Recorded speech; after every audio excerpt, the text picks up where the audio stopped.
नमस्कार, मी वृषाली पाटील आजची बातमध्ये आपलं स्वागत करते। सुरुवातीची बातमी। राहुल नार्वेकरांच्या निकालाविरोधात ठाकरे गट सुप्रीम कोर्टात गेले। उद्या उद्धव ठाकरे निकालावरून पत्रकार परिषद घेणार आहेत। कोर्टात गेले म्हणजे माझा निकाल चुकीचा होत नाही अशी प्रतिक्रिया नार्वेकरांनी दिली। तर परवानी दाखवलेलं 2018चं पत्र घटना दुरुस्तीचं नाही असंही नार्वेकर म्हणाले। 2003च्या पत्रामध्ये हे पत्र रिसीव्ह केलं ही त्याची एक्नॉलेजमेंट आहे।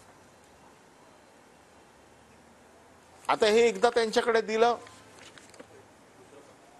Election proceeding of Shiv Sena party office bearer, ऐका, इलेक्शन मी तुम्हाला 1 मिनिटात सांगतो त्याच्या काय। Election proceeding of Shiv Sena party office bearer of national executive for period January 13 to January 18।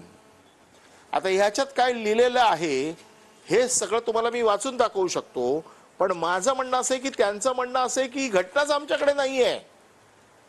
जर तुमच्याकडे जर घटनाच नाही असं तुम्ही म्हणताय तर त्याच्यातल्या पॅराग्राफ वरती तुम्ही कसली चर्चा करताय की ही घटना दुरुस्ती झाली की नाही झाली।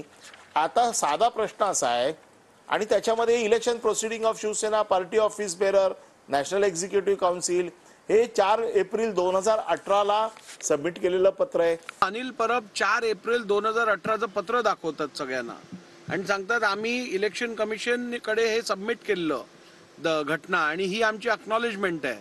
वस्तुस्थिती अशी आहे की ते रेकॉर्ड माझ्याकडे रेकॉर्डवरती पण आहे।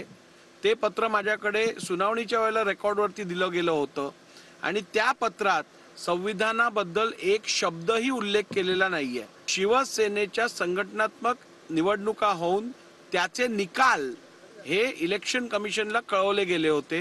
त्यात संविधानात अमेंडमेंट केली आहे किंवा नवीन संविधानाची प्रत इलेक्शन कमिशनकडे दिली जात आहे असा कोणताही उल्लेख नाही।